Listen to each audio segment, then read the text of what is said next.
آج ہم آرمینیائی شہزادی ٹیمٹا کی کہانی پر ایک مختصر نظر ڈالیں گے۔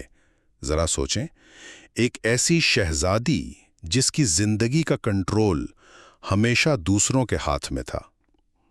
13ویں صدی کی ٹیمٹا کی کہانی بالکل یہی ہے، ایک ایسی عورت کی کہانی جو قفقاز کے مسیحیوں، ایوبی سلطانوں اور پھر منگولوں کے بیچ ایک سلطنت سے دوسری سلطنت تک آپ کہہ سکتے ہیں بھٹکتی رہی۔ تو پہلی بات یہ کہ ٹیمٹا کی زندگی ایک سیاسی مہرے کے طور پر شروع ہوئی۔ ان کی جو پہلی شادی ہوئی تھی نا، وہ اصل میں اپنے والد کی رہائی کے لیے ایک سودا تھی۔ اس کے بعد بھی وہ ایک کے بعد ایک 2 ایوبی شہزادوں کی بیوی بنی، اور سچ پوچھیں تو یہی اس دور کی شاہی خواتین کی حقیقت تھی۔ ان کی زندگیاں بس سودے بازی کی چیز تھیں۔